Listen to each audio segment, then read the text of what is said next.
This is part 2 of day 7 of the trial of Lori Vallow, the Doomsday cult mom. Detective Ray Hermosillo is on the stand. He has just told the jurors basically that they found JJ on the property of Chad Daybell. While they're uncovering this, Chad Daybell has been over at his daughter's house, and he all of a sudden leaves in a hurry, driving in his vehicle. So the officers ended up chasing him down and put him into custody.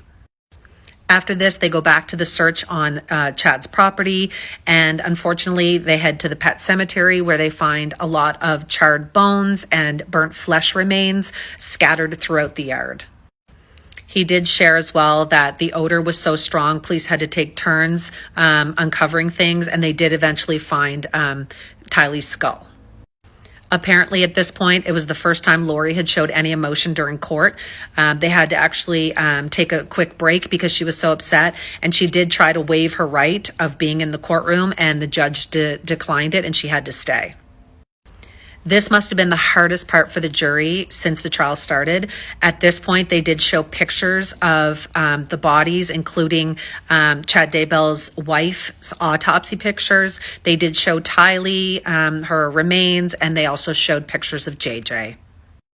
That ended day 7 of the trial, and day 8 began with a cross-examination. Once that was finished, we were introduced to this fellow who is Jared Wilmore. He actually works at the jail and he oversees it. He's also in charge of the phone calls and conversations that the inmates have with friends and family.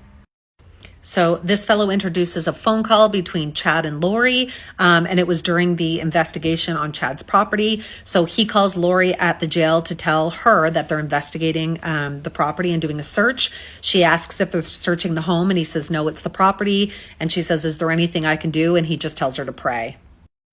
The next person to take the stand is Lieutenant Joe Powell. He comes up and talks about Tammy Daybell, who is Chad Daybell's ex-wife that had died apparently in her sleep. It was ruled natural at first, but he did some investigating. He went and got her prescription drugs and things like that. And apparently she was in good health, no high blood pressure. So they did decide to exhume her body and do another autopsy.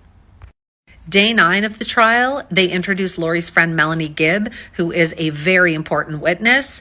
Hit follow for more, and I'll be posting day 9's trial shortly.